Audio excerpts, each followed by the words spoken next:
Alors aujourd'hui, on va se plonger dans le début du livre de l'Apocalypse. L'Apocalypse, c'est le dernier livre de la Bible. Il a été écrit par l'apôtre Jean.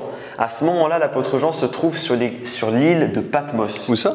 Patmos, ouais, Patmos, donc une petite île qui se trouve entre la Grèce et la Turquie, qui existe encore aujourd'hui. Et à l'époque, il a été exilé là-bas. Donc exilé, ça veut dire en fait qu'il a fait quelque chose de mal et du coup, ils ont décidé de l'envoyer là-bas pour le punir. Entre autres, là, ce qui est un peu étonnant pour nous au XXIe siècle, c'est qu'il était juste chrétien en fait. Il était leader d'église et à l'époque, ils ont décidé de l'envoyer là-bas. Donc un peu méchant. Pour s'en débarrasser, quoi. Pour s'en débarrasser. C'est comme si genre Arnaud et moi, là, d'un coup, on était envoyés sur Patmos ou à Chypre ou n'importe où parce qu'on était chrétiens. C'est un peu bizarre. Donc Patmos, ça peut sembler une île paradisiaque, mais c'est pas forcément le cas. Il y a une photo là qui apparaît.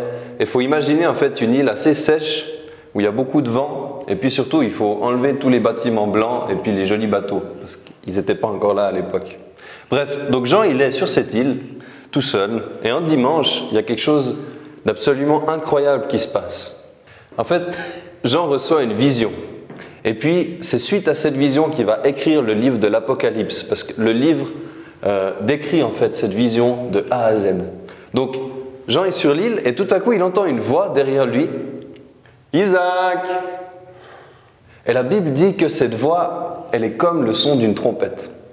Donc voilà, Jean il sursaute, il se dit mais qui est-ce qui me parle? Et la voix lui dit ce que tu vois, ce que tu entends, j'aimerais que tu l'écrives dans un livre.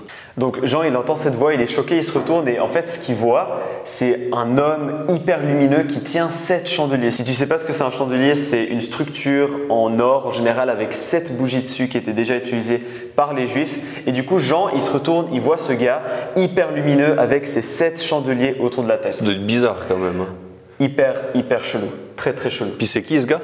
En fait, la Bible nous dit par la suite que c'est Jésus-Christ. Oh waouh, donc Jean il a vu Jésus? Rien que ça, ouais. Jean a vu Jésus ressuscité. Et puis il est comment Jésus? Alors après, il y a une énorme description et la Bible nous dit qu'il avait une longue robe. Quoi? Ouais, ça paraît un peu bizarre pour le 21e siècle. T'es sérieux? Il avait une toge. En gros, pour l'époque, on appelle ça plutôt une toge, quelque chose de blanc. On voit ça chez les Grecs, chez les Romains. Moi aussi, mais il avait une robe. Ouais. Il avait aussi, ses cheveux étaient tout blancs, sa tête était blanche, hyper lumineuse. Comme la neige? Genre comme la neige. Je pense pas que Jean avait vu de la neige, mais comme la neige. Ça veut dire qu'il était vieux? Non, juste la gloire, genre lumière, soleil dans la tête, un peu genre comme ça là. On dit aussi que ses yeux étaient remplis de flammes et que du coup il brûlait, ses yeux brûlaient. Waouh, il devait avoir le regard perçant. Ouais, regard très brûlant d'ailleurs aussi.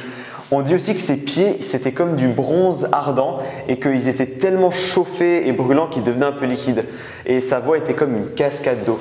Donc là, on comprend que c'est un peu une image. Je ne pense pas que Jésus était en train de baver toute l'eau qu'il avait dans son corps et que ses pieds étaient en train de fondre.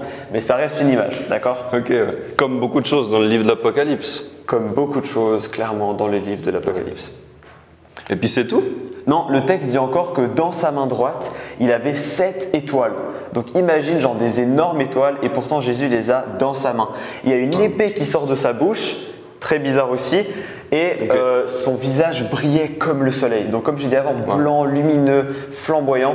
Je ne sais pas comment Jean a fait pour voir tout ça et le réécrire sans mourir de peur ou juste tellement il était émerveillé, mais ça devait vraiment être un spectacle. Wow. C'est incroyable cette vision. Clairement. Et au final, ce qu'on comprend par rapport à ça, c'est que Jésus est là, glorifié, ressuscité. Et c'est un peu tout ce que ce passage nous apprend et cette vision nous dit. En gros, ce passage, il nous montre à quel point Jésus est grand. On est après la résurrection, on le voit dans toute sa gloire. Et on comprend qu'il règne, enfin, il est en train de régner à ce moment-là. Et on comprend qu'il règne jusqu'à la fin du monde et pendant toute l'éternité. Il règne sur la vie, il règne sur la mort, il règne sur toutes choses. Et donc, la question, c'est aussi comment est-ce que nous, on se positionne face à lui? Est-ce qu'on le reconnaît comme notre Seigneur, comme notre Sauveur? Ou est-ce que ça reste juste une idée lointaine de nous? Et en fait, il faut comprendre que c'est la seule manière de vivre l'éternité avec lui.